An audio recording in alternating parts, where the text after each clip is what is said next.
Okay, I wanted to show you how to draw the refrigerant back into the ODU, and I was going to use this because I'm having you guys buy these digital tools.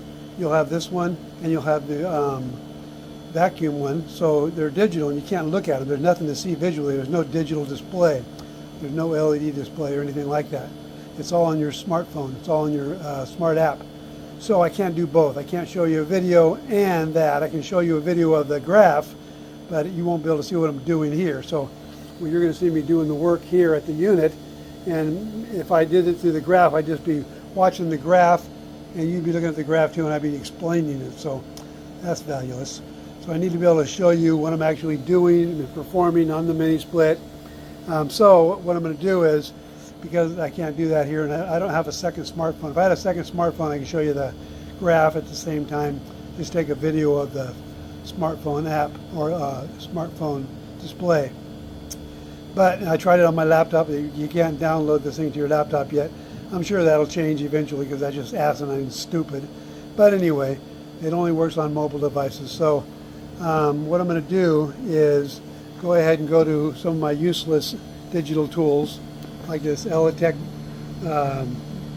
garbage. What it is they're fine. They're high and low digital displays, and you have different things it comes with, whatever. They're just valueless because they're half PSI.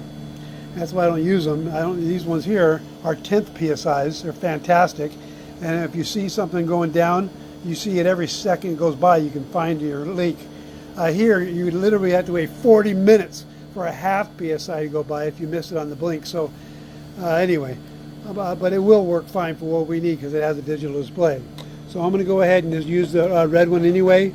I know it's all air conditioning and it's probably a low pressure, but you never want to go higher than your low pressure is. So on low pressure, the blue one's low pressure and the red one's high. That's always the case. No matter if you're using manifold gauges or whatever you got, the blue side is always low and the red side is always high. So same thing applies here, and this will go up to 800 psi, whereas that one goes up to I think 300 or 400 psi, whatever, I don't know. Anyway, so just to be safe, you go with the larger digital display. There's no real reason not to. So I'll go ahead and get it set up and bring it back in and show you how we put the refrigerant back into the system with a digital display. Okay? That way you can get rid of your manifold gauge sets. They're literally valueless. I only keep them as museum pieces. And these things here are perfect. All your lollipops, they're called lollipops. All your lollipops are perfect for everything that we need to do. So anyway, I'll go ahead and get you set up and I'll bring you back. Okay, so you have your two valves. One of them has a tool on it. It's set up with the valve core depressor. Okay, it's a charging valve that we're using for a valve core depressor. And you want to get, right now you can see it's 0 psi, it's 0.5. It has no pressure yet, so everything's tight on it. And so now I'm going to go ahead and depress the valve core, screw it in, and then it'll start reading what the pressure is inside the system right now.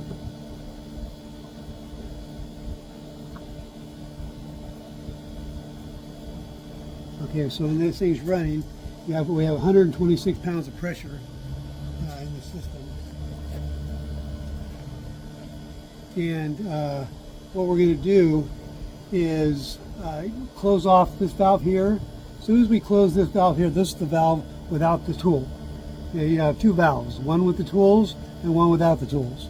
All right, the one without the tool, we're going to close first. We're just going to close it all the way in. Okay, right now it's all the way out. Both of them are all the way out like normal.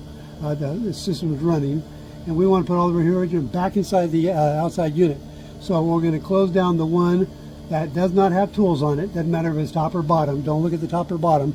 Look at the one with tools. With the one with tools, leave it alone. We leave it until last. So the first thing you do is the one without the tools. We're going to close that down. Still 127 psi. We're going to close it all the way down. And when we do that, all the refrigerant is going to start being pumped down in. You can start seeing it go down. It's being pumped down into the system now. So you get this one here ready, And when it gets down to the bottom, you just go for it. You just close it down. Okay, really fast. Don't sit there and wait on it. As soon as you get down to the end, just close it down, and then pull your disconnect. Pull your disconnect, and you're all set. All the refrigerant is now back inside the unit. Okay, so it goes that fast, and you'll be able to watch it on your digital display. Okay, you'll be able to see it on your smart. If you have this one here, which you should have now. If you have this one here, you'll be looking on your smartphone and just watching the display while you do the work. Okay, I'm trying to make a video, so I couldn't show you that. So the point is, when you're doing it, you're at home. You'll be looking at this thing. You'll be sitting right here, now blinking, and you doing his job, but there's no display on it.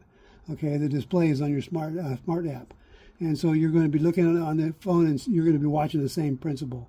You're going to be watching it go down. When you see it go, as soon as it starts going down to 0, as soon as you close this one down, the other one starts pumping it down. As soon as you close this one off, it starts pumping it all the way down. And so then you jump right over to this one and close it down, and you're all good to go. All right, so if you have any questions, put them down below.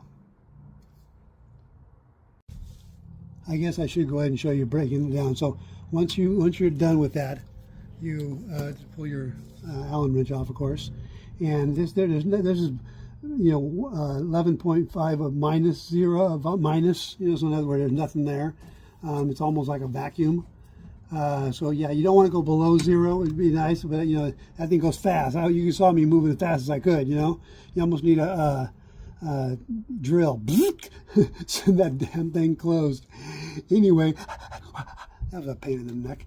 But that's how fast it goes. It goes fast, so you got to be paying attention to it. So you do not want to you don't want to be dragging something. This was a nice tight system. We just did a pressure check on it yesterday, and you saw the pressure check, so we know the system is closed. So, but still, so there's no way you can draw anything from outside. But still, you don't want to go past 0 anyway. Okay, and so the point is, so you should be going as fast as you can when you see it go down towards 0. Get on it and try to stop at 0. Okay, and you're all good to go. You're able to now pull your line set off and do whatever you were going to do, whatever you were trying to do by putting your refrigerant back into the outside unit. You're now able to do so because all of it is in there, just like from the factory. So if you were going to move the unit or something like that, you simply undo the line set and off you go.